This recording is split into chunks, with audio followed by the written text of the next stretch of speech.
Bon, en fait, je pense que la première chose la première chose sur laquelle on va genre, être d'accord, c'est qu'il faut avoir de la persévérance. Tu vois, bon, je sais pas si c'est pour toi, mais quand tu travailles sur quelque chose qui est intéressant et important pour toi, parfois tu t'assieds dessus, et puis le matin, et puis sans même t'en rendre compte, il est déjà peut-être 8 heures du soir, ainsi de suite. Et donc, il faut quand même un niveau de passion, un niveau de persévérance pour être là à chercher l'erreur. Comme tu l'as dit, parfois ça prend des jours et tout le reste.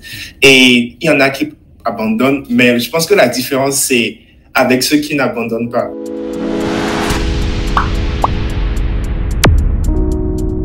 L'intelligence artificielle est un domaine aujourd'hui qui est en pleine croissance et qui suscite au fait beaucoup de discussions. Dans cet nouvel épisode de Parcours de développeur, nous allons au fait aller au Canada pour rencontrer Bonaventure Dossou, qui est aujourd'hui un jeune doctorant dans le domaine de la recherche en informatique. Dans cette vidéo-là, Bonaventure Dossou, nous faisons un retour de son expérience par rapport à l'intelligence artificielle. Quels sont les avantages de l'intelligence artificielle? Quels sont les inconvénients de l'intelligence artificielle? Comment s'initier dans ce domaine de l'intelligence artificielle? Et en plus de ça, il nous partage au fait son retour d'expérience de manière générale, comment au fait il a fait pour au fait surmonter les différentes difficultés jusqu'à atteindre ce niveau doctorant, spécialement dans la recherche en informatique. Donc c'est une vidéo quand même très intéressante, comme j'ai l'habitude de le dire les gars. N'hésitez pas à me mettre en commentaire ce que vous avez retenu de la vidéo, à liker la vidéo pour encourager la communauté, et si vous n'êtes pas encore abonné les gars, abonnez-vous pour accroître la communauté. Donc sans plus tarder les gars, c'est parti pour l'interview. Alors, bonjour Bonaventure, bienvenue sur Jolab, bienvenue sur cette interview où ça fait la deuxième fois que je t'accueille au fait sur la chaîne. Aujourd'hui, on va en fait parler de ton parcours après banalement 3 ou 4 ans que j'ai fait l'interview avec toi. On va parcourir au fait ton parcours de manière générale et on va aborder la notion d'intelligence artificielle, le chat GPT et tout ça. Donc déjà, première question, je vais commencer par une première question, c'est qui Bonaventure Dossou? Ok, ça c'est une grande question. Je sais souvent pas comment me présenter. Bon, en gris, je peux me qualifier de chercheur, même si c'est un peu vague quand on dit souvent qu'on se présente en tant que chercheur. Mais je suis actuellement chercheur scientifique dans une boîte africaine qui s'occupe de de l'industrialisation de tout ce qu'on a fait jusque-là pendant ces 3-4 dernières années comme recherche au niveau des langues africaines en utilisant genre les techniques avancées d'intelligence artificielle. Et en même temps, je suis doctorant à l'université McGill ici à Montréal au Canada. Donc, pour résumer, pour pas trop parler, c'est un peu ce que je fais actuellement. Et puis, bon, ça me résume un peu en griffe. D'accord. Donc, en fait, si on prend ton parcours aussi, je me rappelle bien, Bonaventure, tu as commencé par les écoles au fait d'ingénieurs dans l'IA, si j'ai bien résumé. Après, tu as fait un peu de l'intelligence artificielle. Maintenant, tu as dit que tu es doctorant dans la recherche. C'est bien ça ou je me trompe? Oui. D'accord. Mais en fait, comment ça a commencé? Pourquoi tu as voulu te mettre dans ce domaine de l'informatique là? Bon, c'est franchement juste un hasard. C'est franchement juste un hasard. Déjà, bon, l'informatique m'a toujours passionné, même si au début, je voulais être un peu comme un gynécologue, docteur. Mais après avoir découvert la passion pour les mathématiques, je me suis dit, ok, je veux pas être professeur de mathématiques, alors qu'est-ce qui me permet d'avoir la flexibilité de penser, de résoudre des problèmes concrets, c'est l'informatique. Donc, je me suis premièrement orienté vers le génie logiciel, donc c'est même pour ça que j'ai fait la première année à l'IFRI, à l'université de la Boumé-Calavi. Mais après, j'ai eu une bourse étatique et je suis allé étudier en Russie. Et donc, c'était toujours dans l'optique d'appliquer les mathématiques à l'informatique d'une manière ou d'une autre, mais je ne savais pas vraiment. J'étais beaucoup plus orienté sur software engineer, développeur logiciel ou ingénieur logiciel du genre. Et donc, c'est le truc IA est juste tombé sur moi comme ça, une fois, par exemple, j'ai vu ça a commencé déjà avec mon diplôme que je devais écrire en Russie parce que j'ai fait mon bachelor là-bas. Et donc, je me suis intéressé aux techniques vision par ordinateur. Et puis, genre, j'essayais de voir comment est-ce que, genre, je pouvais détecter des objets dans des scènes, ainsi de suite. Donc, ça m'a passionné. Après, j'ai continué. Et puis, finalement, il y a un jour, j'ai vu sur Facebook Mac qui était en train de parler. Puis, ce qu'il disait, en fait, il était transcrit. Et je me disais, oh, ça, c'est une technologie superbe. Et si on appliquait, par exemple, ça aux langues africaines et tout le reste. Donc, c'est là que, genre, je me suis vraiment intéressé sur le côté, j'ai laissé le côté vision, et je me suis vraiment intéressé au côté langage. Okay. Et donc, c'est là, ça a commencé, j'ai commencé par lire, déjà, j'ai commencé par lire, genre, des livres, des ouvrages, et sur le reste, comment ça marche, sans profondément de premier abord aller dans le fond. J'étais d'abord préoccupé par, OK, comment est-ce que ça marche en surface? Comment est-ce que ça peut s'appliquer et tout le reste. Je pense que c'est maintenant que je suis en train de découvrir comment et pourquoi ça marche dans le fond, en fait. Donc, en gros, c'est un peu ça. Ça m'est juste tombé dessus comme ça. Et voilà, bon, par amusement avec Chris, que tu connais, quelqu'un avec qui j'ai fait beaucoup de trucs, on s'est dit, OK, et si on créait, par exemple, un truc pour une langue africaine? Il s'est fait que lui, il avait déjà il parle le Igbo, qui était déjà dans pas mal de trucs informatiques de traduction. Et puis, bon, on s'est dit, OK, ma langue n'est pas assez développée, donc pourquoi est-ce qu'on ne ferait pas quelque chose? Donc, on a mis tout ça ensemble et c'est juste comme ça a commencé. On ne pensait même pas qu'on serait en train de faire ça aujourd'hui. Oui, je vois. Mais voilà, quand même pour le parcours que je connais, Bonaventure, c'est quand même quelqu'un qui a commencé par la programmation, après ainsi de suite, parce que voilà, je me rappelle bien, tu développes au fait des applications mobiles dans le temps, après avec des réseaux sociaux et tout ça. Mais comment tu fais au fait pour surmonter des difficultés? Parce que voilà, tu as commencé avec la programmation, je suppose que c'est beaucoup de maths cette fois-ci, mais comment tu fais pour au fur et à mesure t'accrocher pour évoluer sur ça? Bon, déjà, c'est vrai que maintenant c'est beaucoup plus de maths et avant c'était beaucoup plus de la programmation. Donc, comment est-ce que je fais? J'essaye de garder le juste milieu. Genre, j'essaie de ne pas être trop théorique, trop foncé sur la mathématique, et j'essaie aussi de ne pas être trop foncé sur la programmation. Et donc, en gros, j'essaie de mettre les deux côtés, théorie et pratique ensemble, parce que selon moi, ça ne sert vraiment à rien si on écrit des trucs compliqués, mais si on ne peut pas genre, écrire ça en code pour créer un système qui sera utile genre, aux personnes dans leur quotidien. Donc, je peux dire que c'est le mix là, c'est le mélange des deux là qui me permet en fait d'être des deux côtés et de ne pas forcément être bon seulement côté mathématique, mais d'être aussi toujours bon dans la programmation. Mais maintenant ça dépend. Ce que je programme maintenant est différent de ce que je programmais. Comme tu as dit, j'étais sur les applications Android et tout le reste. Mais maintenant ça fait longtemps que je ne sais plus trop faire ça. Enfin, je vois. Mais voilà, dans ton domaine, comme moi, dans mon domaine de la programmation informatique, tu es tout le temps soumis à des erreurs, je pense, dans ce que tu es en train de faire et tout. Comment parce que la plupart des gens en fait, qui sont dans ce domaine, que ce soit la programmation, que ce soit du réseau, au développement de jeux vidéo, on est toujours soumis au fait aux bugs. Des fois, ça ne marche pas, ça nous prend des jours, on ne comprend pas pourquoi. D'autres abandonnent et d'autres disent, c'est pas fait pour moi. Mais comment toi, tu t'es accroché jusqu'à arriver à cette partie doctorant là maintenant? Bon, en fait, je pense que la première chose sur laquelle on va genre, être d'accord, c'est qu'il faut avoir de la persévérance. Tu vois, bon, je ne sais pas si c'est pour toi, mais quand tu travailles sur quelque chose qui est intéressant et important pour toi, parfois tu t'assieds dessus, et puis le matin, et puis sans même t'en rendre compte, il est déjà peut-être 8 heures du soir, ainsi de suite. Et donc, il faut quand même un niveau de passion, un niveau de persévérance pour être là, à chercher l'erreur. Comme tu l'as dit, parfois ça prend des jours et tout le reste. Et il y en a qui abandonnent, mais je pense que la différence, c'est avec ceux qui n'abandonnent pas. Donc, quand quelque chose ne marche pas, par exemple, dans ce que j'écris, bon, à tout premier abord, vu que c'est un truc que j'ai créé ou bien un truc que quelqu'un a créé, peut-être que c'est un modèle qui a été créé, puis bon, j'ai pris le temps de lire le papier, de savoir comment ça marche. J'ai peut-être une intuition sur ce que ça devrait faire. Et donc, en partant de là, maintenant, je peux aller vers l'adaptation, voir en fait, au niveau de mon adaptation, qu'est-ce qui n'a pas marché. Et donc, genre, je fact-check. bon, j'ai travaillé aussi en groupe. Donc, quand j'ai essayé, et que ça ne passe pas, genre, je peux passer le code à un collègue ou bien un collaborateur. Et donc, peut-être avec des yeux, avec ses yeux, il pourra voir autre chose que je ne vois pas. Donc, c'est un peu l'environnement, là, en fait, qui permet, genre, d'avancer, de faire les trucs là au niveau des bugs et tout le reste. Et un truc que j'ai remarqué, c'est que ça arrive à tout le monde. Ça arrive absolument à tout le monde, même à des gens qui sont au niveau professeur et tout le reste. Même s'ils n'écrivent plus des codes, ça arrive à tout le monde de faire des erreurs au niveau des formules mathématiques. Et donc, ça va prendre la discussion pour dire, ah non, en fait, je pense que ce niveau-ci, il faudrait changer ceci n'est pas correct, ainsi de suite.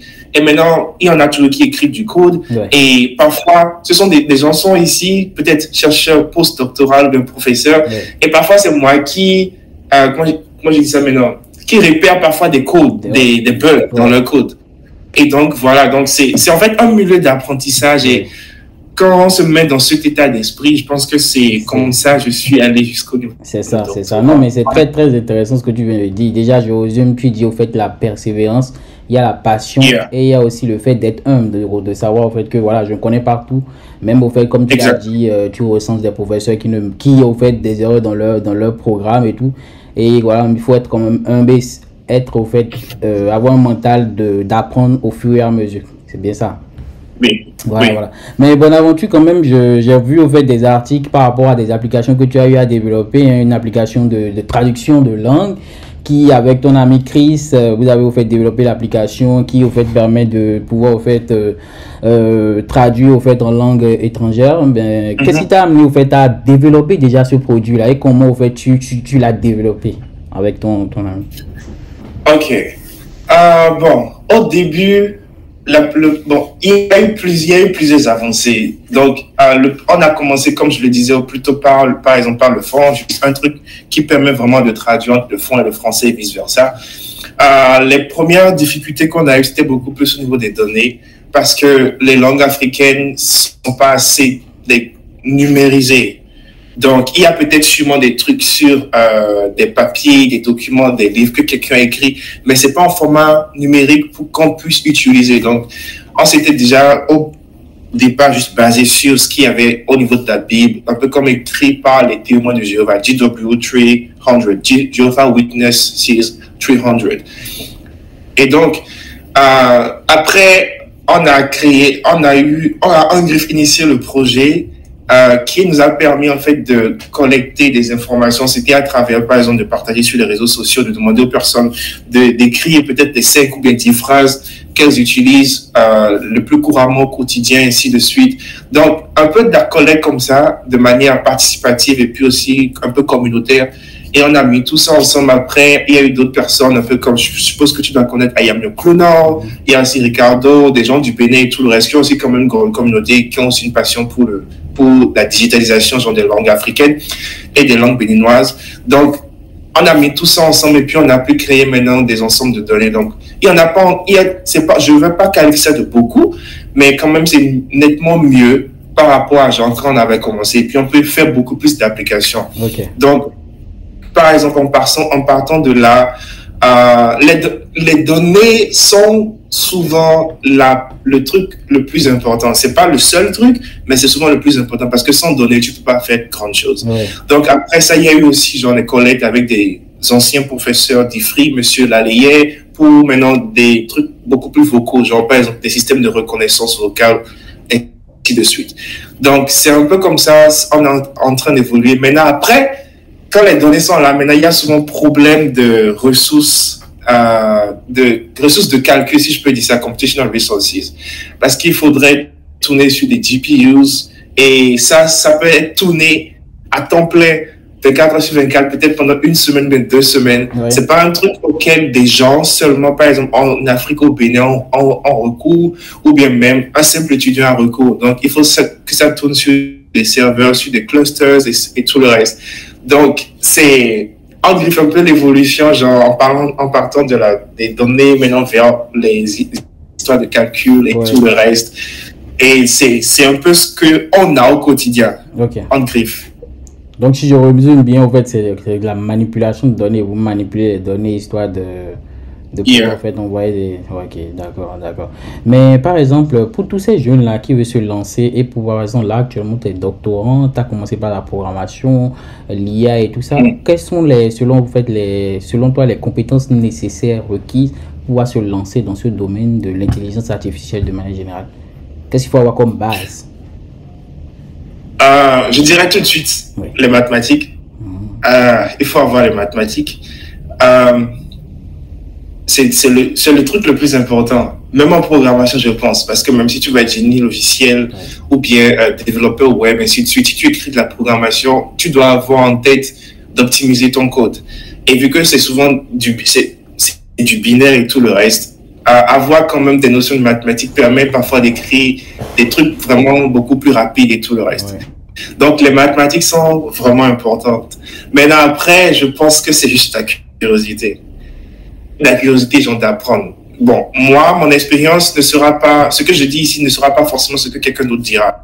Mais je pense que les mathématiques et la curiosité, on sera tous d'accord dessus. Même pas forcément dans l'IA, mais genre dans le domaine dans notre domaine de l'informatique. Si tu n'es pas curieux, tu ne seras pas à l'affût des nouvelles technologies. Par exemple, je suppose que dans ton domaine, il y a de nouveaux API qui sortent chaque jour, de nouveaux trucs, ainsi de suite. Chez moi, c'est beaucoup plus de nouveaux papiers, de nouveaux modèles et tout le reste. Donc, si je suis pas curieux, je suis pas motivé, je peux pas être à l'affût de ces trucs-là. Et puis, tout de suite, en quelques jours, en gros, je peux devenir obsolète. Et si tu n'es obsolète, tu n'es pas compétitif. Et si tu n'es pas compétitif, tu n'apportes pas de la valeur. Et si tu n'apportes pas de la valeur, finalement, ça n'a rien. Donc, je mettrai les deux là ensemble. Pour moi, ce sont les deux plus importants. Après, maintenant, chacun a son rythme. Et va à son rythme, en fait. Moi, quand j'ai commencé, je lisais, par exemple, 40 papiers par semaine. Après, j'ai un peu monté le niveau. Mais à un niveau, actuellement, aujourd'hui, j'en lis moins. J'en lis plus rapidement. Et si on parle de la programmation web et tout le reste, tu codes définitivement plus rapidement que tu codais quand tu as commencé.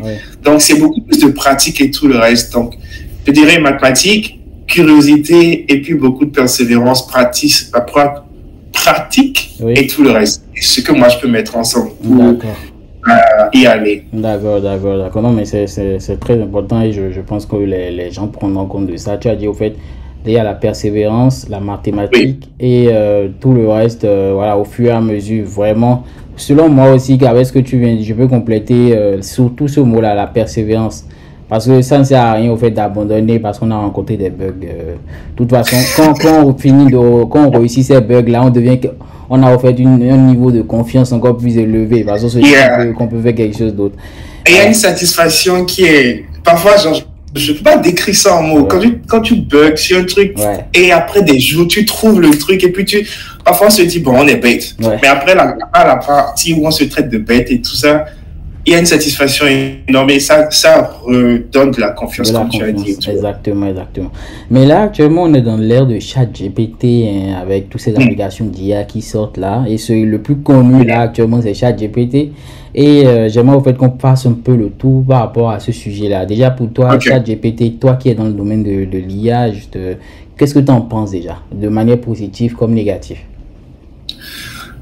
Définitivement de manière positive, je pense que c'est une avancée technologique très importante. Ça permet de faire vraiment de bonnes choses. Personnellement, je n'utilise pas ChatGPT et ce sera dans la partie négative. Donc, en résumé, ça fait des trucs vraiment géniaux.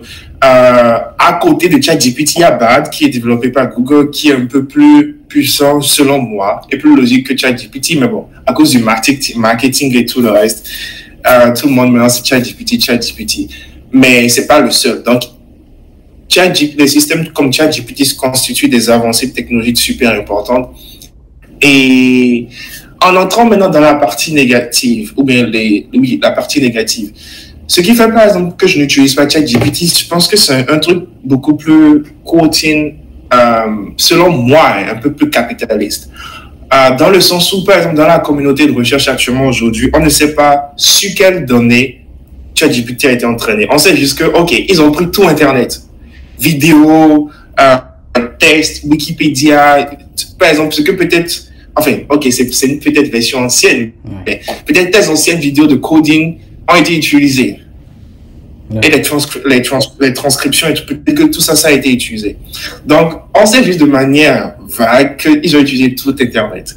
Maintenant, après, il n'y a pas vraiment de détails sur comment le système a été entraîné, sur les algorithmes qui ont été utilisés, sur comment ça a été, genre, testé. Il y a de plus en plus de recherches qui montrent qu'il y a eu, genre, contamination, genre, de données. C'est-à-dire, ils ont entraîné ces modèles, le modèle comme ChatGPT, sur les ensembles d'évaluation, genre test sets. Et dans la communauté de recherche, ce n'est pas quelque chose qui est normal. Tu peux pas entraîner ton modèle sur ton test set et maintenant évaluer encore sur le même test set. C'est pas logique. Donc, il y a beaucoup de trucs comme ça. Et puis, derrière, à chaque fois qu'on utilise cette application, non seulement on enrichit les gens de ChatGPT, de OpenAI, mais également on leur donne beaucoup plus d'informations, beaucoup plus de données. Et donc, c'est un système, au lieu d'être OpenAI, c'est un système que je vois beaucoup plus close AI. Et l'autre chose aussi négative, c'est aussi que ils sont souvent dans la progression de ce qu'on appelle genre la loi, scaling law, je sais pas trop comment je vais traduire ça, mais techniquement, genre, grandit les modèles de manière exponentielle. Et donc, ce que ça fait, c'est que ça rend le truc moins compétitif. Si, par exemple, j'ai été sur des projets, par exemple, où on était 20, 10, mais il y avait que Chris et moi, par exemple, qui avions été en mesure de déployer des modèles et de les entraîner. Pourquoi? Parce que, heureusement, on est peut-être à Milan ici, il est aussi dans une grande université en Allemagne, donc il y a les ressources. Mais la majorité des gens n'ont pas ces ressources-là. Et donc, même pour juste load le modèle, 18 personnes sont déjà out. Donc, imagine si tu es dans un projet où la majorité ne peut pas faire ce genre de truc. Et donc, ils sont en train de créer des modèles beaucoup plus gros, avec plus de données, plus de paramètres. Et donc, ça va réduire la compétitivité et ça va faire en sorte que ça soit monopolisé au niveau de juste quelques mains, des gens de Google, mais de DeepMind, mais de OpenAI, ainsi de suite. Donc, en gros, juste pour le moment, c'est un peu ce que je pense de ces systèmes. Et ils sont aussi beaucoup hallucinants. Par exemple, j'ai essayé une fois par rapport à moi, et ça donne un truc très logique.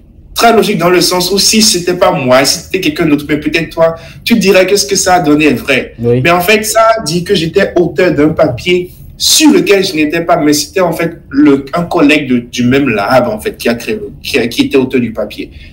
Mais d'une manière ou d'une autre, ça m'a mis dessus. Donc moi, quand j'ai vu, je me suis dit, oh, ça c'est pas vrai. Mais si quelqu'un d'autre voit ça, la personne serait apte à beaucoup plus croire. Donc il y a aussi genre des trucs qui sont pas forcément vrais et ça ne donne pas de source. Ce n'est pas comme Wikipédia par exemple où c'est vrai qu'on ne peut pas croire ou bien faire 100% confiance au truc sur Wikipédia, mais il y a quand même des fact-checks, genre des références. Mais au niveau de ChatGPT, il n'y a aucune référence. Donc, comment tu es sûr que ce que ça te donne, c'est de trucs. Donc, en gros, c'est ce qui me vient en tête actuellement concernant un peu... Non, mais ce que tu dis, c'est vrai, parce que moi-même, je l'ai testé, où, surtout en programmation, où tu lui demandes quelque chose, il te fait la chose, mais en réalité, c'est obsolète. Et tu lui dis, mais ce que tu m'as envoyé, c'est pas ça. Et là, il se rectifie, il te dit, ah ouais, je me suis trompé. Et il te régénère quelque chose d'autre qui est faux. Et ainsi de suite. Donc, il y a aussi ce côté où c'est vrai, c'est quand même important et ça permet d'aider les gens. Mais aussi, il y a ce côté où c'est pas forcément tout ce qu'il dit qui marche, par exemple, en programmation et pareil aussi chez toi. Mais aussi, il y a aussi un côté, je voulais en fait parler de ça aussi avec toi, il y a un côté dépendance. C'est-à-dire, au fur et à mesure que les jeunes ici, en programmation ou en IA ou en informatique en général, utilisent ChatGPT, lorsqu'ils sont bloqués sur quelque chose, ils n'ont plus ce réflexe-là de se mettre à vraiment chercher. Mais ils tapent l'erreur, ils copient l'erreur sur ChatGPT, ça leur génère la réponse et ils le collent. Donc, au fur et à mesure, quand ils sont bloqués automatiquement, et c'est ce que j'ai remarqué souvent, hein, c'est qu'ils collent en même temps. Et qu'est-ce que tu en penses de ce comportement-là qui est en train de naître maintenant avec ces IA en fait, qui facilitent trop la vie, je trouve, selon moi? Je pense que peut-être parfois, l'être humain est beaucoup trop gourmand. Il vouloir trop se faciliter la tâche, il vouloir trop prendre des raccourcis. Ce n'est pas bien. C'est une des raisons pour lesquelles moi, je n'utilise ChatGPT. Je ne suis pas un codeur parfait, donc il y a forcément des bugs. Donc, je vais sur Stack Overflow, je vais sur discussion, PyTorch, en fonction genre de l'erreur. Parfois, je fais même des erreurs sur NumPy. Ça arrive. Ou bien, je fais des erreurs sur genre comment ordonner des listes. Ça arrive. Genre, on apprend au quotidien. Mais c'est au fur et à mesure qu'on est exposé aux erreurs, qu'on cherche, on est exposé aux erreurs, qu'on élimine certaines choses. Donc, je pense que c'est trop de facilité, en fait. Et c'est justement une des raisons pour lesquelles je n'utilise pas et que genre, je décourage les gens à utiliser en dehors de tout ce que j'ai déjà cité.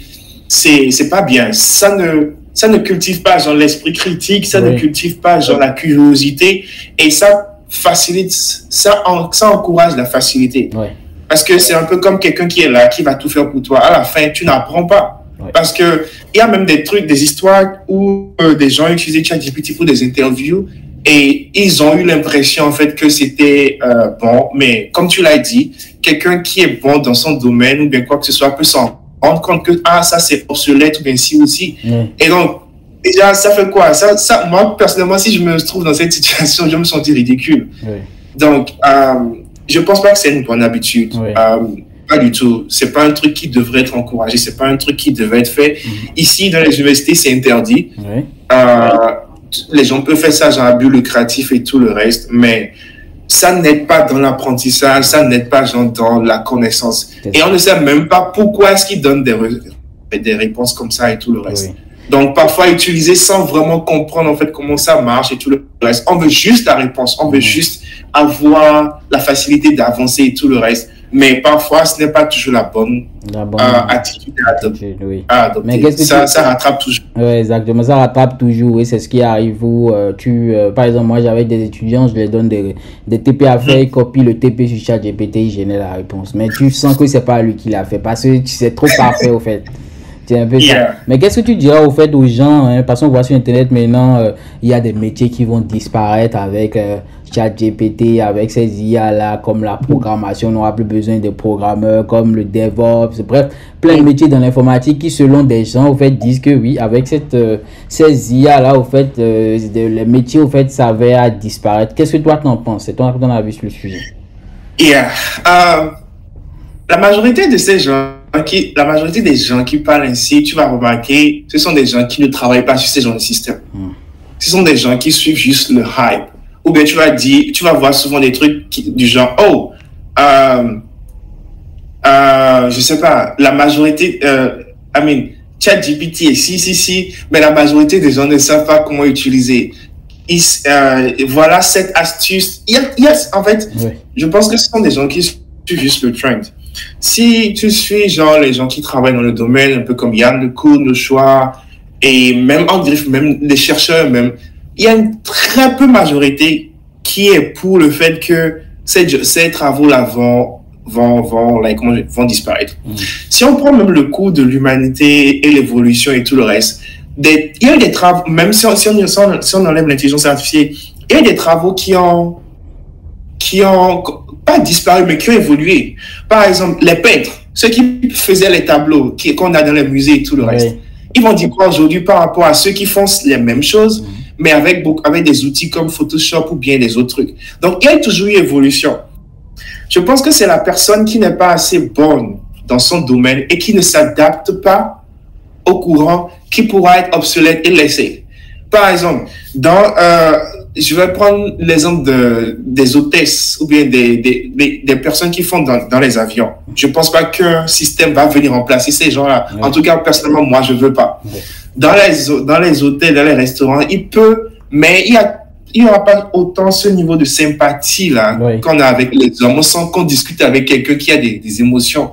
Et dans beaucoup d'autres domaines, en fait, la programmation, qui est-ce qui crée ces systèmes? C'est nous qui créons ces systèmes. C'est juste des modèles de statistiques et des trucs bizarres. Donc, c'est nous qui écrivons les codes pour ça.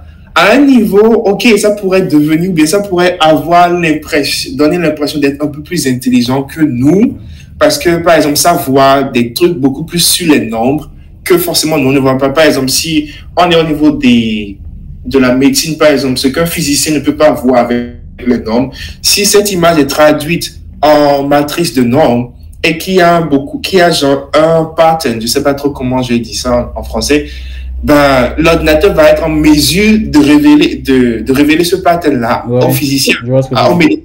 Tu vois. Donc, je vois ça beaucoup plus comme une aide que quelque chose qui va prendre sur l'humanité. Et personnellement, c'est vrai qu'il y a des gens qui travaillent vers cet objectif-là, genre, oh, on veut une IA qui fasse tout pour nous, AGI, Artificial General Intelligence.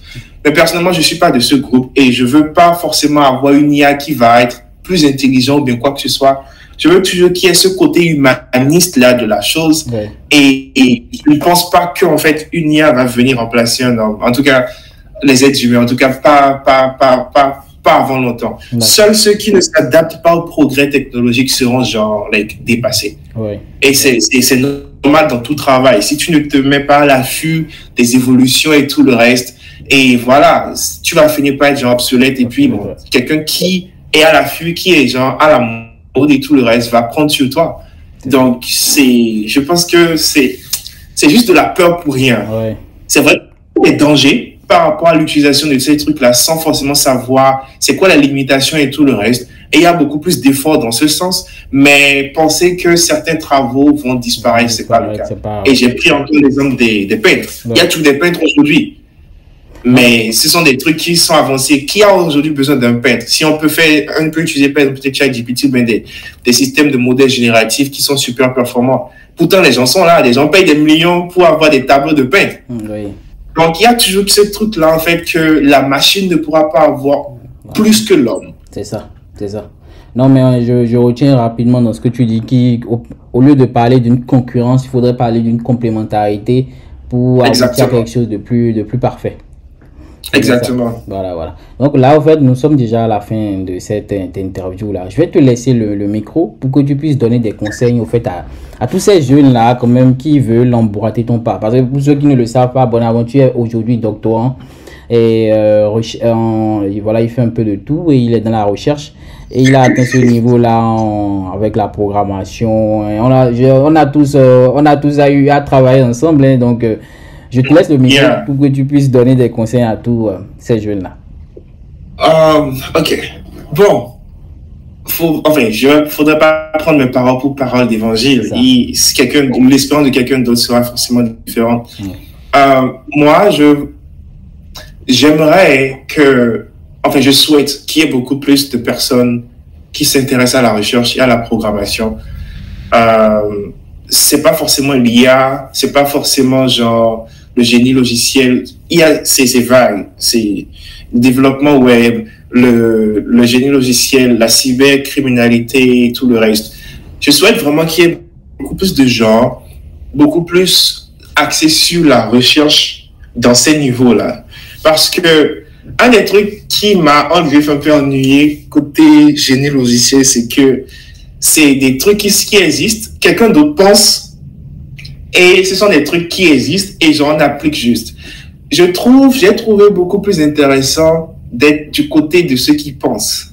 C'est peut-être pour ça que c'est une des raisons pour lesquelles je suis en doctorat, parce que ça m'aide vraiment à penser, à pousser un peu, mais c'est un tout petit peu genre les limites genre de la science.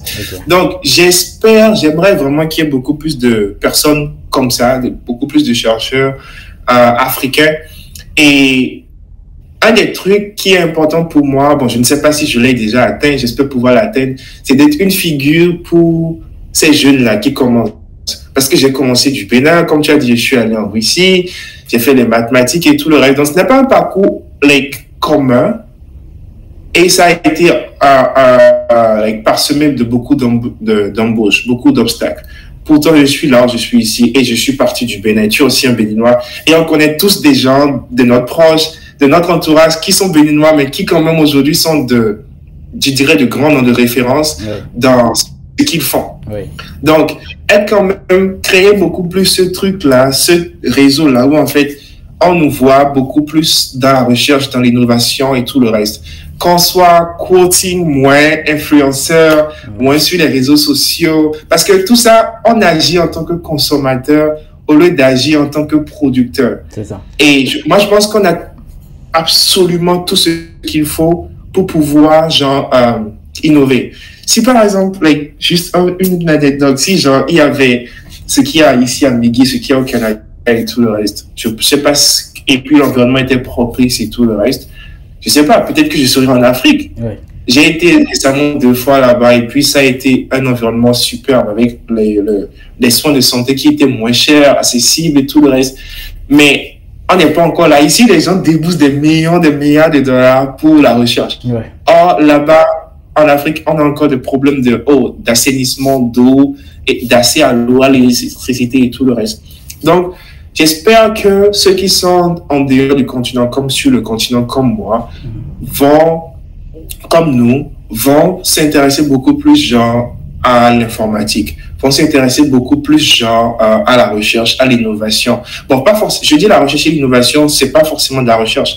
Peut-être même déjà créer, peut-être utiliser les produits de recherche et créer des trucs utiles pour les problèmes et contextualiser au système africain et tout le reste. Parce qu'on a nos différents challenges. On ne peut pas essayer de suivre ce que les gens sont en train de faire ici. On a nos problèmes, on a nos réalités. Donc, même déjà, prendre ce genre de trucs, comprendre comment ça marche et adapter, créer des solutions aux problèmes, c'est déjà énorme. Donc, je souhaite qu'il y ait vraiment beaucoup plus de science. Ok. Venant de nous, Africains, de la diaspora et puis de la nouvelle génération et tout le reste, pour qu'en fait, ça puisse... Moi, je rêve en tout cas de revenir jouer en Afrique. Je ne sais pas si ce sera au Bénin, mais je rêve quand même de revenir jouer en Afrique parce que je pense que l'avenir, le talent et tout, ils sont là. Ouais. Et il y a des gens extrêmement intelligents ici, et puis africains, noirs et tout le reste. Et puis, parfois, je me dis, qu'est-ce qu'on fait ici en fait? Si on avait tout ce qu'on a ici, on ne serait pas ici, on serait en train de développer notre continent et tout le reste. Mais à la fin de la journée, on pense déjà d'abord primaire à notre développement et à notre bien-être. Donc, moi, je vais juste inciter les jeunes à avoir beaucoup plus de passion pour l'informatique. Tout est en train d'être digitalisé de toutes les manières et les livres sont en train de disparaître. On lit beaucoup plus sur les tablettes, les Kindle, les livres digitaux et tout le reste. Donc, avancer beaucoup plus dans ce sens pour que, ensemble, Africains, on puisse se positionner comme des gens vraiment décisif en fait. Ouais. Il y a des systèmes qui discriminent les noirs. Quand on voit un noir, il est beaucoup plus apté à être criminel par ces systèmes et tout le reste. Mais c'est parce qu'on n'est pas en majorité, on est en minorité dans le domaine. Il y a peu de gens, mais même ce peu de gens est vraiment en minorité. Si tu cherches le nombre de programmeurs, le nombre de scientifiques et tout le reste, qui viennent de l'Afrique ou bien qui sont généralement noirs, c'est en très peu nombre. Ouais. Donc, si on n'est pas dans ces sphères de décision, on ne peut pas apporter un changement. Parce qu'il faut être à un certain niveau, genre, de pouvoir, même si c'est pas un mot que j'aime, pour pouvoir, genre, apporter. Et on ne peut être là que si on a de la connaissance. Ah, mais il y a des gens qui peuvent discriminer, peu importe comme ils veulent, par rapport à la couleur de peau. Mais un truc que je dis souvent, les gens ne peuvent pas te prendre la connaissance que tu as. Ouais. Et la connaissance, ça prime surtout. Ouais. Donc, à un niveau, j'aimerais qu'on ait plus ce zèle-là pour aller vers l'intelligence artificielle, la programmation, l'informatique, la cybercriminalité, tout, qu'on devienne des pionniers dans ce truc-là. Qu'on dise que je suis peut-être une référence, qu'on dise que toi, tu es une référence dans le domaine des applications web, que quelqu'un d'autre, un autre Africain est truc là dans la cybercriminalité, et qu'on se crée des pôles comme ça de référence qui, après notre génération, va pousser les autres générations à suivre le même ordre et tout le reste. Donc, voilà ce que moi, je pense. Voilà ce que... C'est un très, très bon mot de fin. Tu dis courir auprès de la connaissance, c'est très important dans le domaine de l'informatique pour pouvoir... Pour qu'il y ait plus de jeunes au fait dans le domaine qui partagent des expériences et qui sont quand même connus mondialement, histoire de se faire une place dans ce domaine-là de manière générale partout dans le monde. C'est bien ça? Oui. Merci Bonaventure pour l'interview. C'est sûr au fait que tu vas repasser vu au fait les commentaires qu'on aura. Donc on va se dire sûrement à la prochaine. Merci. Merci beaucoup pour ce que tu fais. Je suis aussi beaucoup ta chaîne et c'est vraiment instructif. Et à la prochaine, ce sera un plaisir. Peut-être avec beaucoup plus d'autres personnes de différents réseaux, de génie logiciel, cybercriminalité et tout le reste. Et on pourra voir, en fait, ce sera un peu comme une plus grande rencontre, au lieu que ça soit simplement un à un. C'est ça. Ce sera une belle discussion quand même. Ça marche. Merci beaucoup pour m'avoir invité.